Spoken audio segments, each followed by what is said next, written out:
यानी जिन दो पार्टियों के बीच में जबरदस्त द्वंद्व है, टक्कर है, उन्हीं दो पार्टियों के ऑफिस में तैयारियों की तस्वीरें। लेकिन अब आपको सीधा ले चलता हूं उस सीट पर जिस सीट का उपचुनाव दिल्ली के विधानसभा चुनाव के ऊपर कई दफा भारी पड़ता हुआ दिखाई पड़ा। वो सीट है अयोध्या की मिल्कीपुर सीट, जहां हुए उपचुनाव का नतीजा कल आने वाला है।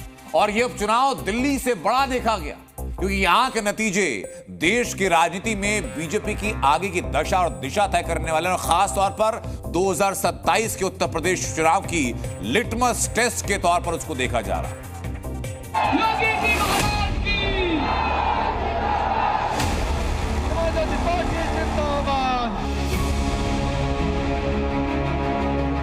इलेक्शन कमीशन मर गया है।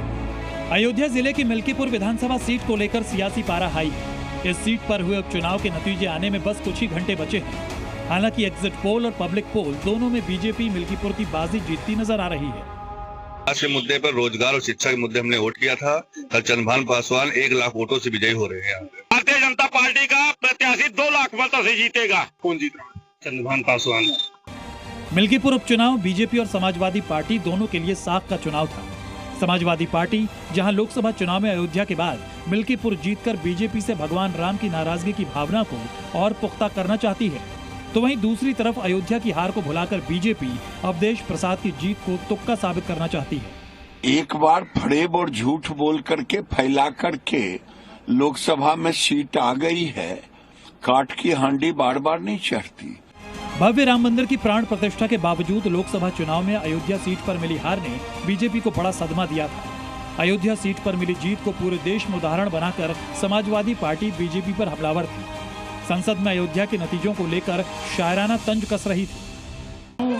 अयोध्या से लाए हैं उनके प्रेम का पैगाम, जो सच्चे मन से करते हैं सबका कल्याण। अभय दान देती जिनकी मंद मंद मुस्कान, मानवता के लिए उठता जिनका तीर कमान। अध्यक्ष महोदय, जो असत्य पर सत्य की जीत का है नाम, उफनती नदी पर जो बांधे मर्यादा के बांध, वो है अवध के राजा पुरुषोत्तम प्रभु राम। हम अयोध्या से लाए हैं उनके प्रेम का पैगाम। अखिलेश अयोध्या वाले इसी नैरेटिव को मिल्कीपुर में आगे बढ़ाने की कोशिश में है और बीजेपी से तोड़ने की। लिहाजा जीत के लिए दोनों पार्टियों ने पूरी ताकत झोंकी। मिल्कीपुर में 65% मतदान हुआ, जो आजादी के बाद सबसे ज्यादा है। मतदान के टूटे इस रिकॉर्ड ने अखिलेश के लिए खतरे की घंटी बजा दी। लिहाजा मिल्कीपुर में हार की आहट से अखिलेश आपा खो रहे हैं। बीएलओ कौन पोस्ट होंगे, किस थाने में कौन पोस्ट होगा, सीओ कहां पोस्ट होगा, एसएसपी कौन क्या देखेंगे, ये सब वेल प्लान्ड इलेक्शन हुआ। ये वाला ये आपने 144 साल वाला जिस तरीके से कुंभ था, उस तरह दुनिया का सबसे अच्छा चुनाव आपने मिस कर दिया। पीडीए के जिस फॉर्मूले और संविधान बचाव की बयार से समाजवादी पार्टी ने अयोध्या सीट जीती थी, उसी माहौल और वोट समीकरण के आधार पर मिल्कीपुर को जीतने का प्लान बना है। लेकिन अगर एग्जिट पोल की माने तो वो फेल होते नजर आ रहे हैं। इसका एहसास शायद अखिलेश को भी है, इसलिए वो चुनाव आयोग को मरा हुआ बता रहे हैं। उनके कार्यकर्ता चुनाव आयोग का पिंडदान कर रहे हैं। भीमराव अम्बेडकर जी ने जो अधिकार दिया है, उन अधिकारों को छीन रहे। बात ये वोट ही नहीं डालने दोगे आप, या दूसरे आपके लोग वोट डाल लेंगे, ये कहाँ की वो है। इसीलिए मैंने कहा कि इलेक्शन कमीशन मर गया है। इलेक्शन कमीशन को जांच करनी चाहिए।